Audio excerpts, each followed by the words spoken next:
Buenas tardes, me da mucho gusto verles. Cuando iniciamos el servicio éramos pocos y se han ido agregando. Dice la palabra de Dios ahí en el libro de los Salmos, bienaventurado el que tú escogieres. Y no solo escogieres, seleccionares, sino que atrajeres a ti para que habite en tus atrios. Seremos saciados del bien de su casa y de su santo templo. Y uno de los bienes de la casa del Señor es su alimento, su palabra. Reciban un saludo todos mis hermanos que están aquí, que el Señor les bendiga. Y quisiera hacer una oración así como están. Vamos a inclinar nuestra cabeza, pero a levantar nuestro corazón para disponer este tiempo en manos del Señor y en el poder del Espíritu Santo. Señor, te damos gracias en esta tarde porque nos permites hoy estar aquí reunidos, Señor. Gracias por la vida de cada uno de mis hermanos que está aquí. Volvemos a ver a unos hermanos que no habían estado y agradecemos que tú los hayas traído, Señor.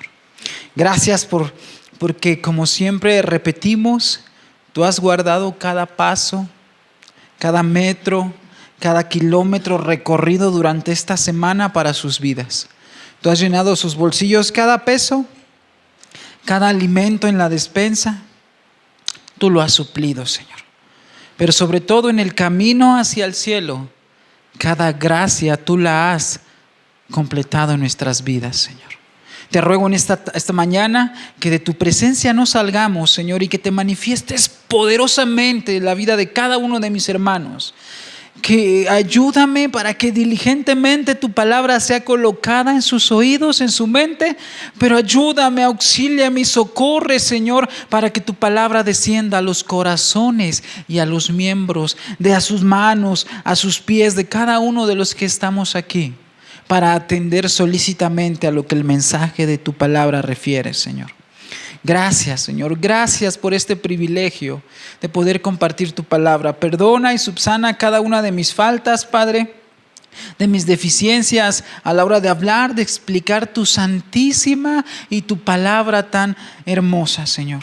Gracias, te pido, Señor, que al salir de este lugar podamos decir: lámpara es a mis pies tu palabra y lumbrera a mi camino. Amén. Amén. Y vamos a disponernos, mis hermanos, vamos a abrir nuestras Biblias ahí en el Evangelio de Juan, capítulo 20. Les voy a pedir que cuando tengan se vayan poniendo de pie para saber que ya lo han tenido. Les reitero y les pido por favor que no estén comiendo, no estén hablando, no solo en respeto aquí, sino a los hermanos que están a un lado y sobre todo a la santísima palabra de Dios. Cuando lo tengan nos ponemos de pie. Juan 20.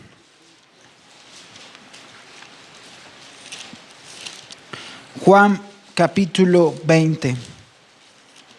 Vamos a leer del verso 19 al 31.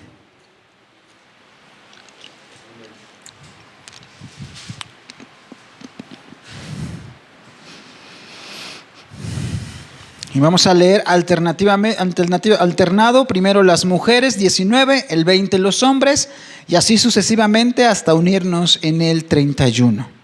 Iniciamos las mujeres, por favor.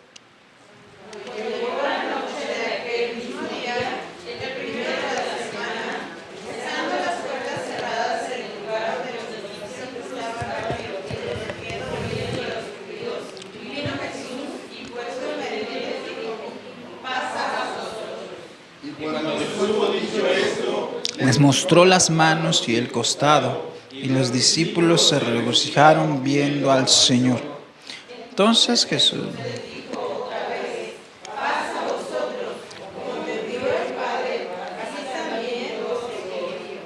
y habiendo dicho esto, sopló y les dijo: recibid el Espíritu Santo.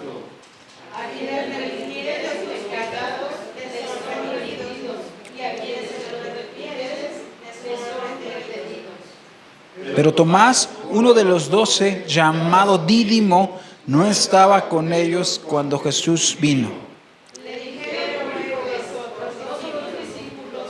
Señor, hemos visto.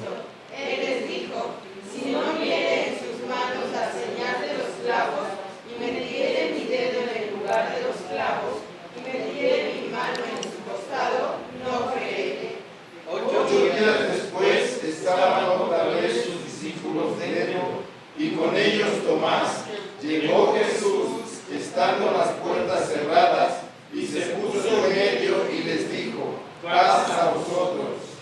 Luego dijo a Tomás: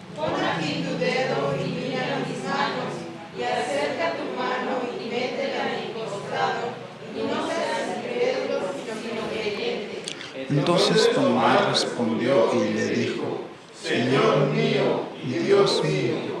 Jesús le dijo: porque me has visto, por más creíste. Bienaventurados los que no vieron y creyeron. Hizo además Jesús muchas otras señales en presencia de sus discípulos, las cuales no están escritas en este libro. pero estas se han escrito para que creáis que Jesús es el Cristo, el Hijo de Dios, y para que creyendo tengáis vida. Amén. Pueden tomar sus asientos, mis hermanos. Y así como una vez, ahí cuando se le aparece el Señor a Moisés en la zarza ardiendo, le dijo una frase que a veces cuando yo me refiero a la palabra de Dios o cuando estamos leyendo este libro tan santo, ¿qué le dijo el Señor? Quítate el calzado de tus pies porque el lugar que pisas es santo. Y cuando nos acercamos a la palabra de Dios, de esa manera deberíamos acercarnos reverentemente, entendiendo que este es un terreno maravilloso, santísimo. Y aquí hace 8 días, hermanos, tomamos una pausa para despejarnos un poquito, o no despejarnos, pero ponerle pausa a la explicación, a la exposición del libro de los Jueces. ¿Se acuerdan que terminamos con Sansón? Pero por cuestiones de Semana Santa abrimos un paréntesis y hemos estado hablando acerca de nuestro Señor Jesucristo. ¿Y qué hecho tan maravilloso vimos hace 8 días con la resurrección? La tumba está vacía. ¿Qué fue lo que pasó? En ese momento lo vimos hace 8 días.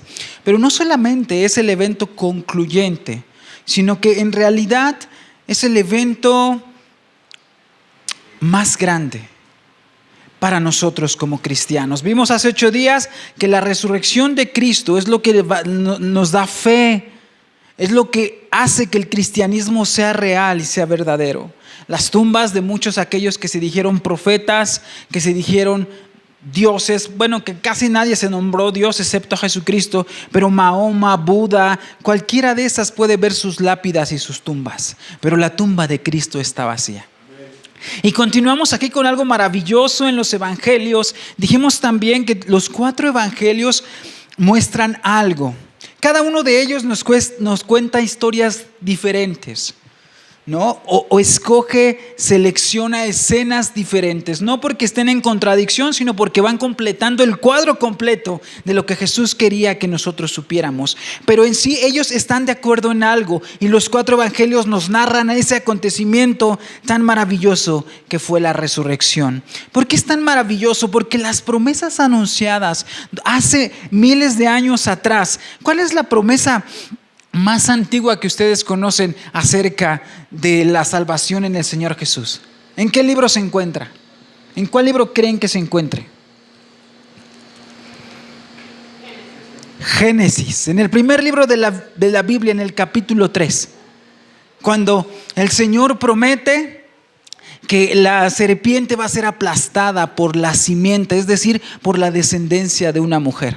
Ahí ya nos apuntaba a que un hombre, uno que es verdaderamente hombre y verdaderamente Dios, iba a aplastar la cabeza de la serpiente. Entonces desde allí, imagínense, durante miles de años se están desarrollando de una manera perfecta en tiempo y en forma, sin faltar ni una coma ni una tilde a las promesas de Dios, hasta llegar a este hecho, la resurrección de Cristo. Y aquí podemos confundirnos porque cada uno de los evangelios nos narra historias no diferentes sino complementarias, o ha seleccionado algunas escenas de lo de la resurrección. Por ejemplo, algunos comentaristas han registrado, o si ustedes leen, que hay más o menos en toda la Biblia o en el Nuevo Testamento 12 apariciones de Jesús. Cuando Él resucita, no solamente resucitó ya, sino que se siguió apareciendo ahí a sus discípulos. Entonces la Biblia registra más o menos 12 apariciones y 11 de ellas están en los 4 evangelios. La otra es que incluye cuando Pablo se encuentra con Jesús en el camino a Damasco.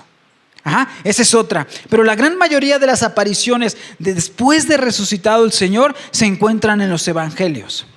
Y cada uno de estos relata de una manera particular su visión de los hechos, que todos concuerdan y nos dan detalles, ¿no? Cada uno de ellos concuerdan y nos dan detalles. Por ejemplo, nosotros vemos este paralelo en Lucas capítulo 24.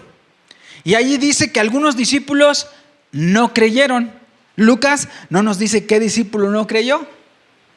Pero después viene el más comunicativo, chismosito, Juan, y nos cuenta quién fue el que no creyó. ¿Quién fue? Tomás, el que no había creído.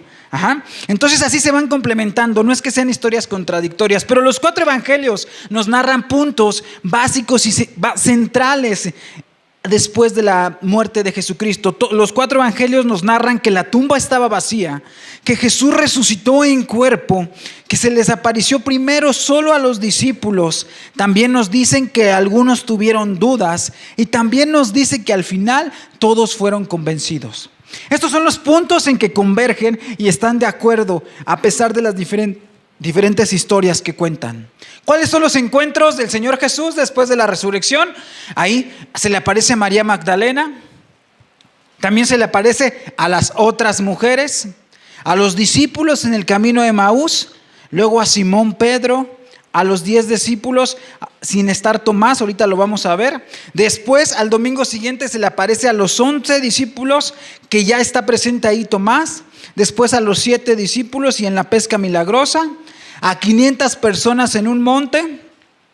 También se le aparece a Jacobo. Después a los 11 dándoles una comisión. Y la última aparición. Y después la ascensión, que la vemos ahí también en Hechos capítulo 1.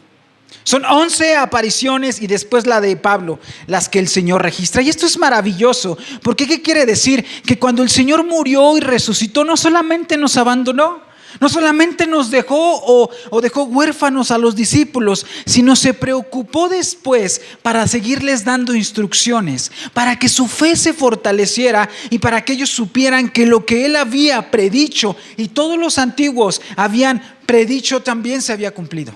Jesús no abandonó, no resucitó y se quedó allá en el cielo, sino que se siguió apareciendo hasta que fue perfecto o fue consumando la perfección del entendimiento de los discípulos. Y vamos al verso 19 allí de Juan, que nos va a narrar unas de las historias de las apariciones del Señor Jesús resucitado. Dice el 19 y el 20, vamos a leerlo. Bueno, lo leo yo aquí. Juan 20. 19 y 20, cuando llegó la noche de aquel mismo día, está hablando del domingo, el primero de la semana, estando las puertas cerradas en el lugar donde los discípulos estaban reunidos, por miedo de los judíos, vino Jesús y puesto en medio les dijo: paz a vosotros. Y cuando les hubo dicho esto, el 20, les mostró las manos y el costado, y los discípulos se regocijaron viendo al Señor. Si nosotros vamos allá a Lucas capítulo 24, hay varias sensaciones o varias emociones que están dominando a los discípulos.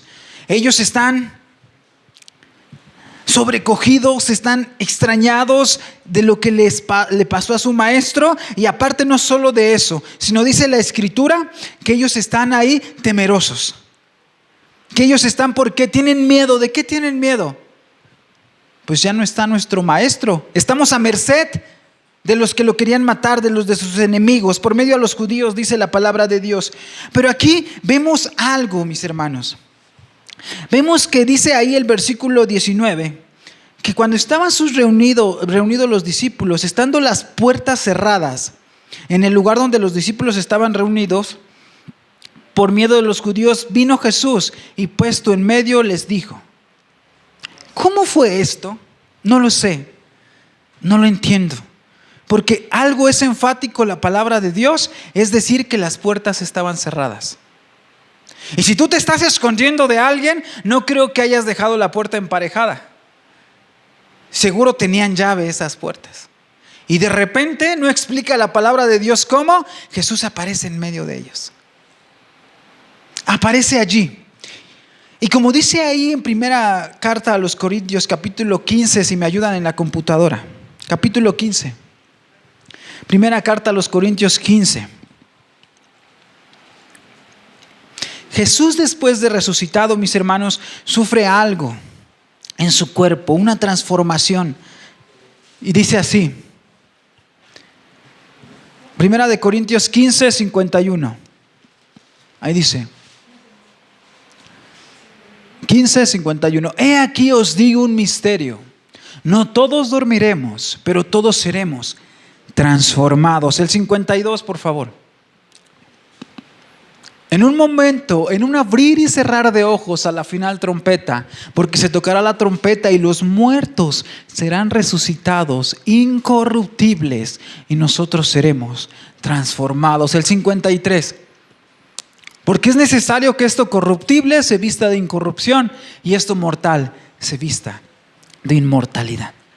¿Qué es lo que dice la Nueva Traducción Viviente tocando estos textos? Dice, pero permítanme revelarles un secreto maravilloso. No todos moriremos, pero todos seremos transformados. Sucederá en un instante, en un abrir y cerrar de ojos, cuando se toque la trompeta final. Pues cuando suene la trompeta, los que hayan muerto resucitarán para vivir por siempre. Y nosotros, los que estemos vivos, también seremos transformados. Pues nuestros cuerpos mortales tienen que ser transformados en cuerpos que nunca morirán. Nuestros cuerpos mortales deben ser transformados en cuerpos inmortales. ¿Qué es esto? Que Jesús, cuando Él muere y resucita, su cuerpo es transformado. Su cuerpo ya no es ese cuerpo de carne, que también, al igual que el de nosotros, está susceptible al dolor, está susceptible al cansancio, como Él lo demostró, sino es un cuerpo totalmente transformado. Y en ese cuerpo glorioso se les aparece el Señor a sus discípulos. Dice la palabra de Dios también en Corintios que la carne y la sangre no pueden heredar el reino de los cielos. Y estos versículos nos hablan, hermanos, acerca de de la resurrección, que es una esperanza para los cristianos. ¿Cuál es ese momento de la resurrección? ¿Qué es lo que pasa cuando un cristiano muere? ¿Qué es lo que pasa cuando un cristiano, como dice la palabra de Dios, me gusta usarlo mejor esa palabra, duerme? Inmediatamente se va al cielo. Pero va a haber un momento especial cuando el Señor reintegre otra vez todos los cuerpos. Haga de nuevo el cuerpo, pero un cuerpo transformado y glorificado. Y ahí resucitaremos todos. Y de esa manera Jesús se les aparece a sus discípulos. Y dice ahí el verso 20. Y cuando les hubo dicho esto, pasa a vosotros, les mostró las manos y el costado. Y los discípulos se regocijaron viendo al Señor. El Señor, como siempre, transformando el miedo en alegría, en gozo. Ellos tenían miedo de los judíos y cuando se les aparece y les dice, pasa a vosotros, ellos, dice que se regocijaron viendo al Señor. Se regocijaron. ¿Ustedes creen que, las heridas que el Señor les mostró, les demostró que no era un fantasma, que no era un producto de su imaginación, sino que era una realidad? El mismísimo Jesús, el Maestro que había sido crucificado, se les apareció. Él mismo estaba allí. Y noten algo importante que nos va a servir para después. Dice allí que Tomás no estaba con ellos. Vamos a verlo más adelante. Tomás no estaba con ellos, solo había 10 de los discípulos. Pero imagínenselo a estos 10 de los discípulos. Quizás estaban tristes, encerrados, confundidos. Y ellos no cabía solamente un pensamiento de encontrarse por Jesús. Y la primera palabra que esperaban, o tú qué esperas cuando te equivocas delante de Dios o de algún hermano. Cuando tú pecas en contra de un hermano, de tu hijo, de tu padre, de algún hermano de la congregación y no lo ves por un tiempo, cuando lo vuelves a ver, ¿tú qué esperas que te diga ese hermano? ¿Qué es lo más lógico que pase? Que te reprenda, que se enoje contigo. Eso habían hecho los discípulos, se habían ido, habían quedado confundidos, tristes, con miedo, habían huido. Entonces yo creo que ellos en sus mentes habían dicho, si es verdad que Jesús resucitó, cuando se encuentre con nosotros nos va a poner una regañiza. Nos va a decir por qué corrimos, por qué huimos. Eso ha de haber pasado por sus mentes. Pero en cambio eso, el Señor Jesús se acerca con una palabra que muchos conocemos.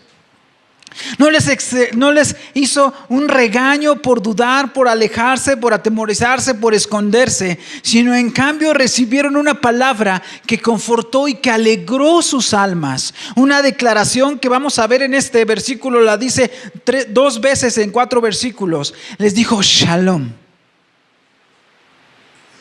paz a vosotros. Qué hermoso es el Señor Jesucristo. De la misma manera, si hoy tú vienes alejado del Señor, te has escondido de su presencia, Él te dice hoy, Shalom, paz a vosotros. Él no te está recriminando, hoy es la oportunidad de estar en paz con el Señor. Verso 22, dice la palabra, y habiendo dicho esto, desde el 21 vamos a leer. Dice, entonces Jesús les dijo otra vez, paz a vosotros, como me envió mi Padre, así también yo os envío. Es decir, es la gran comisión que Jesús les dice a sus discípulos. El Señor me mandó a una misión, a rescatarlos a ustedes, y ahora yo les mando y les entrego la gran comisión. Pero ¿qué soldado va a la guerra a expensas propias? ¿Quién va a trabajar y se compra sus propios materiales? Su propia computadora y bueno, aparte de los maestros, dice Moni, o de los policías que compran sus propias balas. Pero no tendría que ser así. Cuando alguien te da una comisión, debería de darte todo lo elemental para poder cumplir esa misión. Y eso es lo que va a hacer el Señor Jesucristo acá. No solo los envía, como aquí en Mexicanos diríamos, como el borras, no, a ver qué pasa, a ver cómo se las arregla. No, el Señor Jesús ahí en el capítulo 22 les dice así. Ya habiendo dicho esto, sopló y les dijo, recibid el Espíritu Santo. Y esta palabra es maravillosa porque es la misma idea que aparece en el primer libro de la Biblia, en Génesis, en donde dice que Dios sopló ese aliento de vida sobre esas figuras de barro, sobre esas figuras sin vida, sobre esos cuerpos hechos de lodo. Dios sopló vida, y ese mismo espíritu de vida sopló en los discípulos. Y ¿sabes algo tan maravilloso?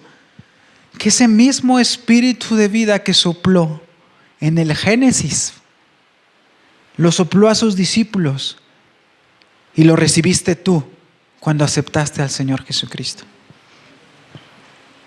Jesús les dio aliento de vida, los capacitó, los constituyó por el poder del Espíritu Santo en unas nuevas criaturas.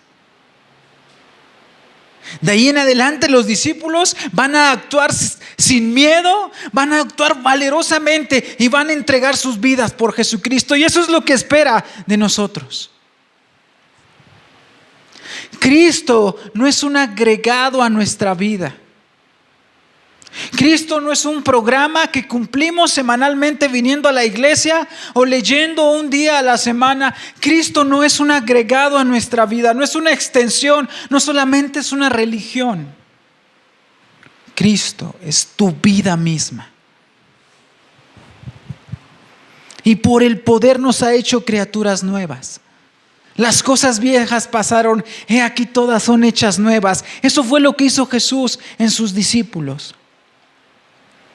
Ahí en el verso 22, verso 23, a quienes remitieres los pecados les son remitidos, y a quienes se los retuvieses les son retenidos. Esa me la voy a saltar porque está muy difícil de explicar.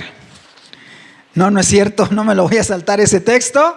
La ventaja de explicar la Biblia secuencialmente es que tenemos que enfrentarnos a estos textos que son muy controversiales, ¿no? Si nosotros leemos a primera vista este verso, lo voy a repetir, el verso 23 de Juan 20, dice así, les está hablando a sus discípulos después de soplar el Espíritu Santo. Dice, a quienes remitieres, es decir, al quien perdonares los pecados, les son remitidos, y a quienes los retuvieres, a quien no se los perdonen, no les serán perdonados. Si lo leemos ligeramente, nosotros podríamos pensar que los de las iglesias de las campanas tienen razón en la confesión. Tienen razón en que vayan a confesarse y el sacerdote les diga, pues haz 4 Aves Marías y 5 Padres Nuestros para que te pueda perdonar. Pero la realidad no es esa. Tristemente, si nosotros nos ponemos a pensar y leemos ligeramente ese texto, podemos encontrarle muchos defectos a esa explicación. Con el sentido común nos daremos cuenta que si pensamos de esa manera puede ser errónea. ¿Por qué? Porque parece que me voy a salir, pero no me voy a salir del texto. ¿Qué es lo que nos separa de Dios a final de cuentas? ¿Qué es lo que hace que el hombre esté enemistado con Dios? El pecado. Todos están de acuerdo con eso. El pecado es. Entonces el pecado es el enemigo que el hombre tiene que vencer para poder llegar a Dios. Pero si un hombre, si en este caso los discípulos y los que le subsiguen pudiera perdonar los pecados, ¿quién decidiría quién va al cielo o quién va al infierno? ¿Quién pudiera también decidirlo? El hombre. Aquellos que tienen la facultad de perdonar pecados, ¿no? ¿Quién podría entonces determinar nuestra salvación? El hombre. Si nosotros pensamos ligeramente en este texto y suponiendo que como dicen los abogados, suponiendo sin conceder que los hombres pudieran perdonar los pecados, entonces qué padrísimo sería para nosotros. Tendríamos el control de nuestra salvación. ¿Por qué? Porque si el impedimento para llegar a Dios son el pecado, yo te perdono tus pecados y puedes entrar al cielo. No. Si lo leemos ligeramente y después reflexionamos, vemos que hay problemas con esa interpretación. ¿Pero por qué hay problemas? Porque la Escritura es enfática desde el Génesis hasta el Nuevo Testamento de que la salvación es del Señor. Salmo 3:8, la salvación es del Señor, sea sobre tu pueblo tu bendición. Salmo 62:1, en Dios solamente espera en silencio mi alma, de Él viene mi salvación. Salmo 37:39, mas la salvación de los justos viene del Señor, Él es su fortaleza en el tiempo de angustia. Efesios 2:8 y 9, por gracia sois salvos por medio de la fe, y esto no de vosotros, sino que es don de Dios, no por obras, para que nadie se gloríe. Hechos 4:12, y en ninguno otro hay salvación, porque no hay otro nombre bajo el cielo dado a los hombres en el que podamos ser salvos. Entonces, la salvación depende completamente del Señor. Es obra de inicio a fin de nuestro Señor, de Dios. Y si los hombres pudieran perdonar pecados, aparte de que solo le pertenece a Dios ese derecho de perdonar pecados, aparte, ¿ustedes creen que con esta naturaleza pecaminosa podríamos mantenernos puros? Claro que no. Nos podríamos ver inclinados a deformar este poder que tendríamos por intereses propios. Imagínatelo. ¿Tú han visto esa película del Todopoderoso? ¿Sí la han visto algunos? En esa película se le concede a un personaje que él pueda tener la habilidad de cumplir los deseos, de ser como Dios. ¿Y qué es lo que pasa al final de esa película o en el desarrollo de la película? Él le pide a uno, por ejemplo, que me saque la lotería. ¡Fum! Se la da. Pues todo, se lo voy a cumplir. Que me encuentre el amor de mi vida, se lo voy a cumplir. Y empieza a cumplir todos los deseos. Pero a mitad de la película esto es un desbarajuste. No, se vuelve un relajo. Y así los hombres cuando tienen poder se corrompen.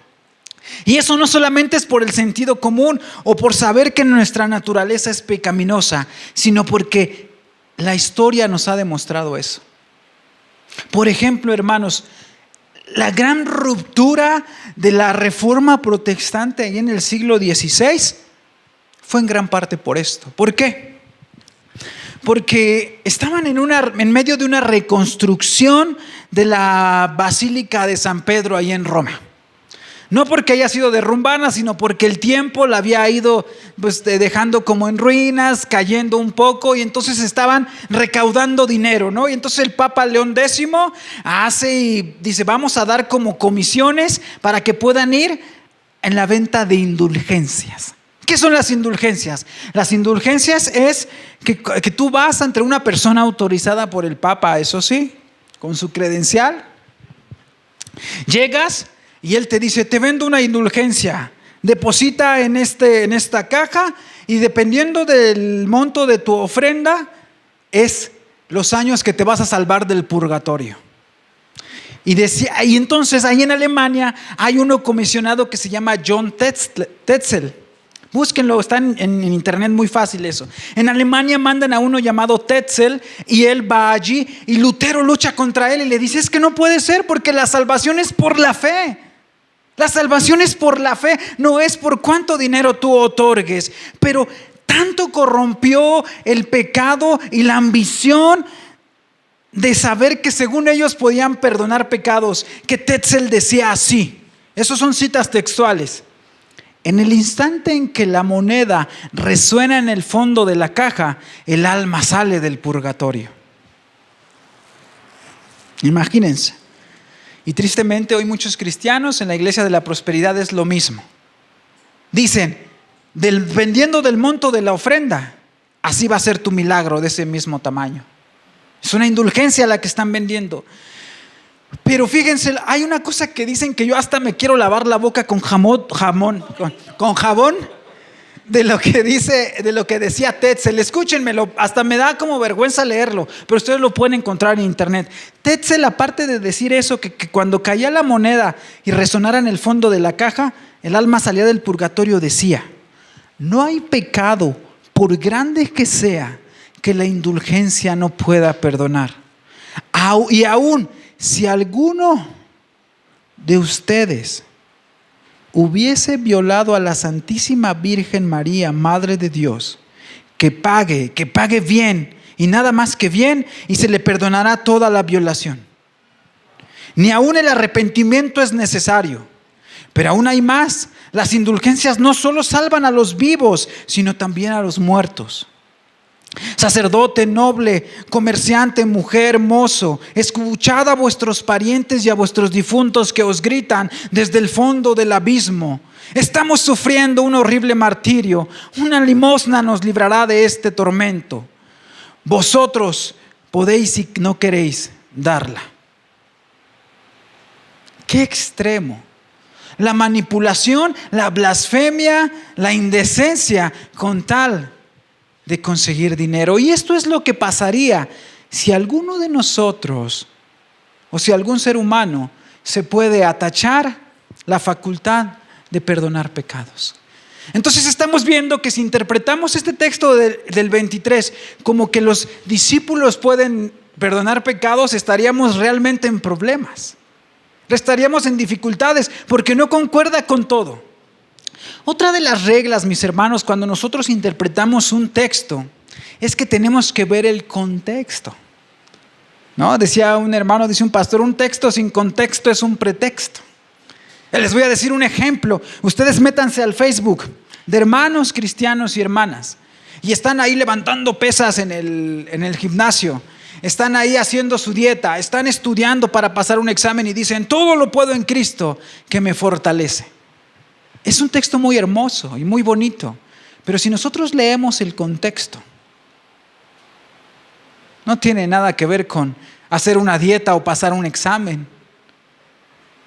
Ahí el apóstol Pablo, ¿qué es lo que está enseñando? Él dice, sé vivir en pobreza y también sé vivir en riqueza. En todo he sido enseñado. Entonces, ¿qué es lo que puedes tú, Pablo? Vivir en Cristo independientemente de la situación económica que tenga. Eso sí, todo lo puedo en Cristo.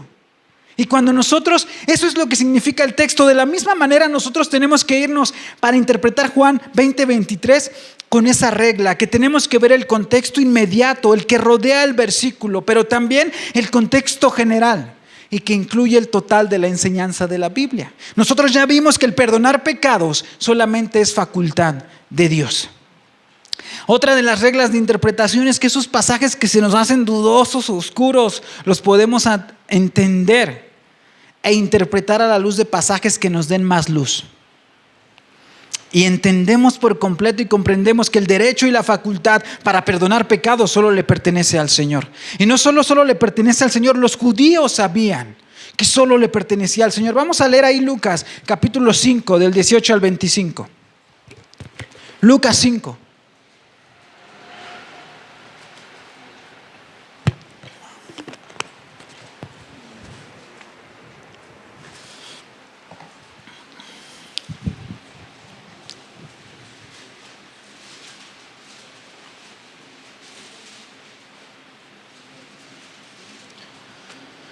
Si me ayudan en la pantalla, Lucas 5 del 18 al 25.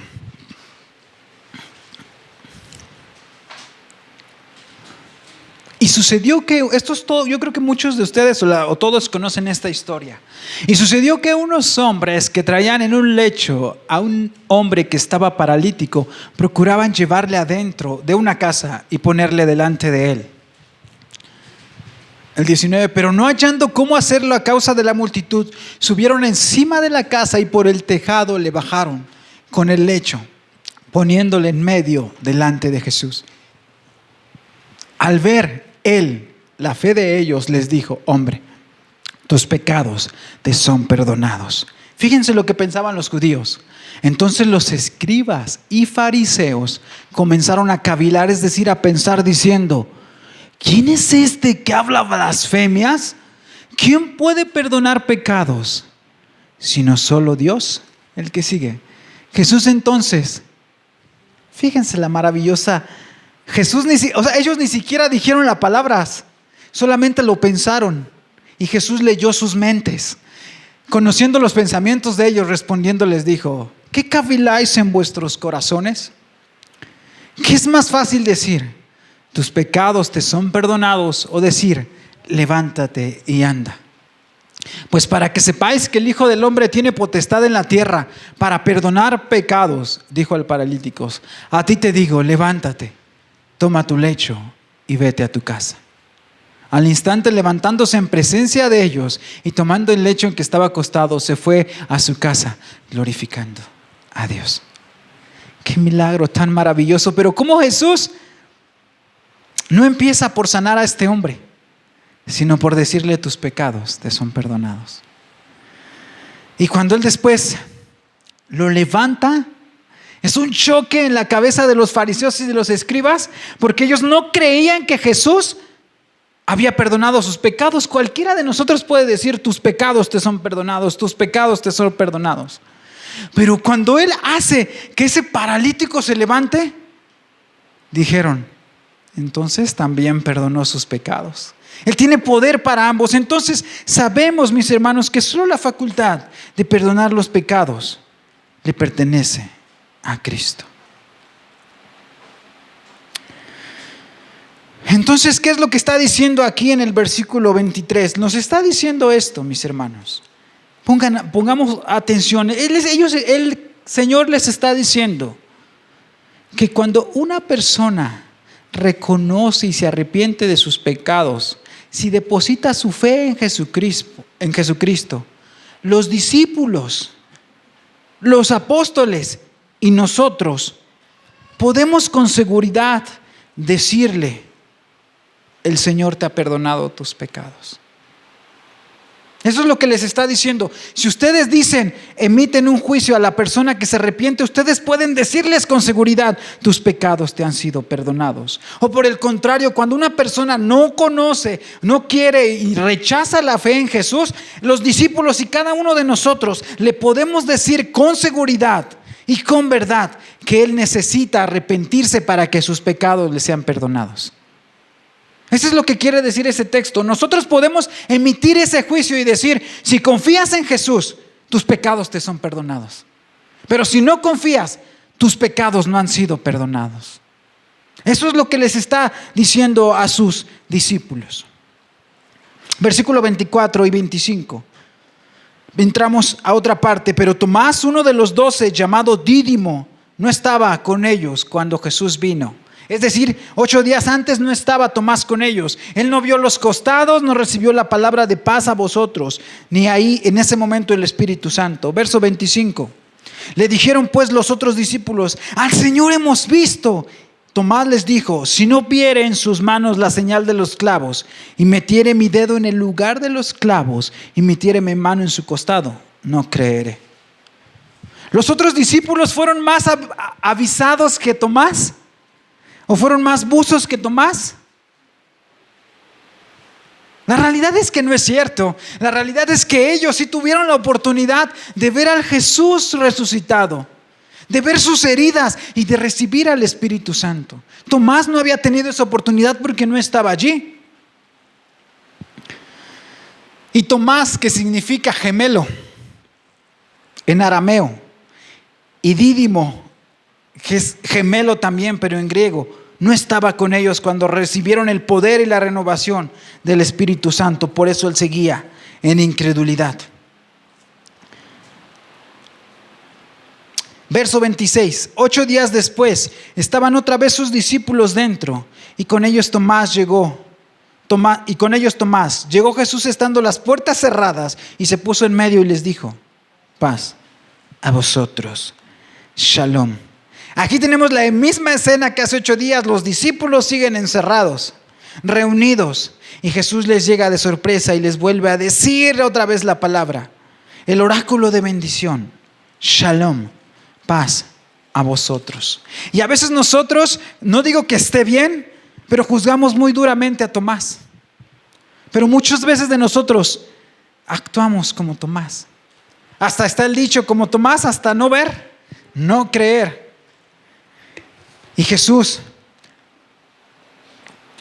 le vuelve a decir: allí está estando Tomás, paz a vosotros. Jesús sabía lo que Tomás había dicho hace 8 días antes, aunque Jesús no estaba allí. Sabía de su incredulidad y le da el mensaje de paz a vosotros. La Biblia no dice, porque luego en las películas se expresa que Tomás tocó el costado. Aquí en este capítulo de Juan no nos dice que Tomás haya metido su dedo. Yo creo que con ver le bastó y creyó.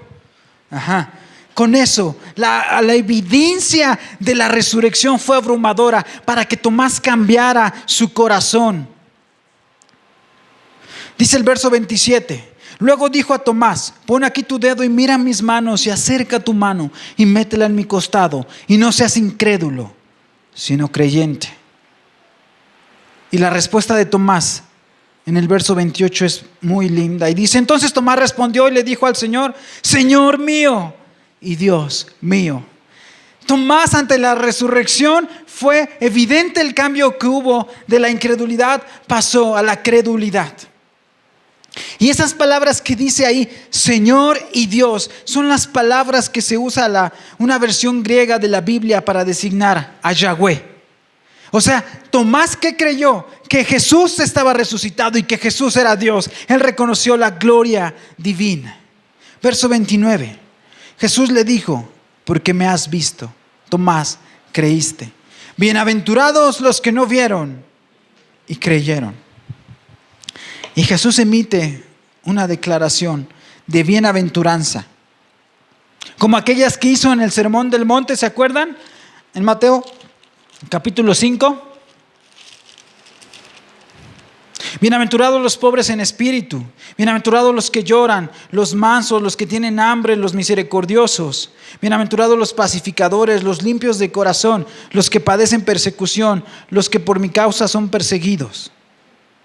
Gozaos y alegraos, por vuestro galardón es grande en los cielos. Y Jesús les va a dar una bienaventuranza a aquellos. Si tú creíste, o los que creemos sin haber visto, nos da una bendición, una bienaventuranza que se suma a todas aquellas bendiciones. Y el Señor Jesús abre el oráculo de la bendición para todo aquel que cree. Se une a todas esas hermosas bendiciones que vienen, por ejemplo, en los salmos. Bienaventurado el varón que no hubo en consejo de malos, Salmo 1. Salmo 2, bienaventurados todos los que confían en él. Salmo 32, bienaventurado aquel cuya transgresión ha sido perdonada. Salmo 32, bienaventurado a quien Jehová no inculpa de iniquidad. Salmo 84, bienaventurado el hombre que tiene en ti sus fuerzas. Salmo 112, bienaventurado el hombre que teme a Jehová. Salmo 119, 2, bienaventurados los que guardan tus testimonios. Salmo 144, bienaventurado el pueblo cuyo Dios es Jehová. Salmo 146, bienaventurado aquel cuyo ayudador es el Señor. Y le dijo a Tomás y le dijo a los discípulos y te dice a ti: bienaventurados, dichosos, felices los que no vieron y creyeron. Hay bendición, hay felicidad, hay dicha, hay gozo, hay paz en creer. La fe, la confianza y la seguridad traen bendición. Verso 30 y 31 de Juan. Otra sección. Hizo además Jesús muchas otras señales en presencia de sus discípulos, las cuales no están escritas en este libro. 31. Pero estas se han escrito para que creas que Jesús es el Cristo, el Hijo de Dios, y para que creyendo tengáis vida en su nombre. Esto resume, hermanos, lo que se trata este texto, y no solo este texto, sino toda la Escritura. Aquí Juan nos está diciendo algo importante que yo les decía al principio. Dice en el 30, las cuales que hizo otras señales, las cuales no están escritas en este libro. ¿Qué quiere decir eso, mis hermanos? Que Juan y cada uno de los que escribió un evangelio fue selectivo. No escribió todo lo que vio, todo lo que él pudo ser presente o tener testimonio, sino que fue selectivo. Y por mano y por poder, por dirección del Espíritu Santo, escogió pasajes y escenas. Por eso a veces cada libro, cada evangelio nos narra desde un punto de vista diferente. Y ustedes lo pueden ver aquí. O mi hermano que trabaja ahí como policía, yo creo que lo ha visto en algunas ocasiones. Llega al lugar de un incidente, digamos que chocaron en la López y Chimalhuacán, y hay 5 testigos, 4 testigos como los evangelios. Si usted pregunta la versión a cada uno, ¿todos le darán la misma versión, mi hermano? Todos de forma diferente, dependiendo de qué, de la posición en donde estaban, dependiendo de lo que recuerdan, de sus capacidades para narrar, para contar, pero todos están narrando el mismo acontecimiento. Y de esta manera Juan fue selectivo. Dice que hay muchas cosas que no fueron escritas, pero que se realizaron. Ajá. ¿Y cuál es el fin de estas cosas? ¿Cuál es el fin de que se escribió la Biblia? ¿Cuál es el fin? Yo les he preguntado, los que vienen los jueves, si nosotros pudiéramos resumir en 2 palabras, ¿cuál es el propósito de la Biblia para el ser humano? ¿Cuáles serían? La doble S, yo les digo. ¿Alguien? Salvación y santificación. Ese es el propósito de la Biblia. Salvación para los que no han conocido de Cristo, y santificación para los que conocemos de Cristo. Ese es el propósito de la Biblia. Por eso Dios nos dejó esto. Y este es el propósito del libro de Juan. ¿Para que qué? Y vámonos ahí, vamos a leer el 31 y nos desplazamos a Juan 3:16. Dice el 31, pero estas cosas se han escrito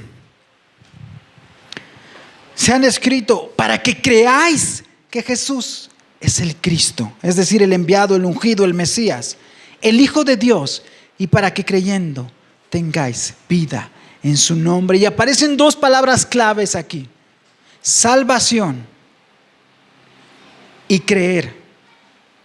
Creer que Jesucristo es el Redentor, que es Dios mismo, y al creer en ello tengamos vida eterna. Son las mismas palabras de aquel texto que todos conocemos en Juan 3:16. Porque de tal manera amó Dios al mundo, que ha dado ¿a quién? A su Hijo unigénito. ¿Para qué? Todo aquel que en Él cree, más tenga vida eterna. Ese es el mensaje de Juan. Ese es el mensaje por lo cual nos está contando todo lo que pasó, por lo cual Jesucristo vino y se apareció después de resucitado. Y con esto quiero concluir. Ahora voy a ser un poquito dispar. Quiero concluir con lo que dice en el verso 19, lo que empezamos, y el verso 26. Se los voy a leer. Juan 20, 19 y 26. Cuando llegó la noche de aquel mismo día, el primero de la semana, estando las puertas cerradas en el lugar donde los discípulos estaban reunidos por miedo de los judíos, vino Jesús y puesto en medio de ellos les dijo: paz a vosotros. Verso 26. 8 días después estaban otra vez sus discípulos dentro y con ellos Tomás. Llegó Jesús estando las puertas cerradas y se puso en medio y les dijo: paz a vosotros.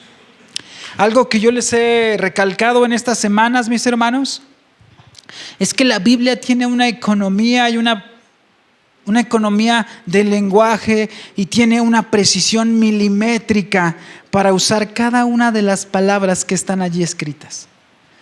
Ninguna palabra está de más o está de menos, sino está calculada perfectamente para nuestra enseñanza, porque es palabra divina. Entonces, estas palabras que dice que las puertas estaban cerradas y que Jesús entró, que ellos estaban por miedo. Les decía, no creo que si se estaban escondiendo las puertas estaban cerradas o emparejadas, sino que han de haber estado bien aseguradas para que nadie entrara. Jesús entró, quizás atravesó la puerta como un fantasma, quizás apareció en medio de ellos de repente, no lo sé. Pero hay algo hermoso que podemos aprender.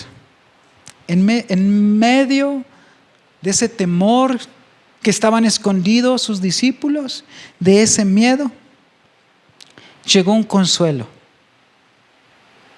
Llegó una palabra: shalom, paz.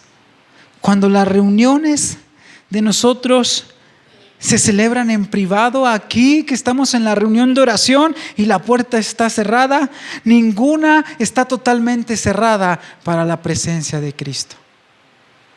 Cuando nos reunimos hoy, cuando nos reunimos el jueves, cuando oras hincado ahí en tu casa y tu puerta está cerrada, Cristo está en medio de esa oración. Y Cristo está para consolarte. Dice la palabra de Dios. Dice ahí Matthew Henry, un comentarista: es un consuelo para los discípulos de Cristo cuando sus asambleas solo pueden celebrarse en privado, que ninguna puerta puede cerrarse a la presencia de Cristo. ¿A dónde me iré de tu espíritu y a dónde iré de tu presencia? Si subiera a los cielos, allí estás tú. Y si en el Seol hiciere mi estrado, he aquí, allí estás tú. Si tomare las alas del alba y habitar en el extremo del mar, aún allí me guiará tu mano y me asirá tu diestra. Salmo 139. Y podríamos decir nosotros, hermano: si me escondiera en la soledad de mi habitación, si caminara por el duro camino del dolor, si anduviera en el valle de sombra de muerte, si me refugiara en el terreno de la duda, si me quedara paralizado en el lugar de la desesperanza, y si del temor hiciera mi habitación, allí estás tú. Para Cristo ninguna puerta está cerrada. Y esta es parte del cumplimiento y del desarrollo de la promesa que nos alcanza: yo estaré con ustedes hasta el fin del mundo. Que Dios les bendiga, mis hermanos.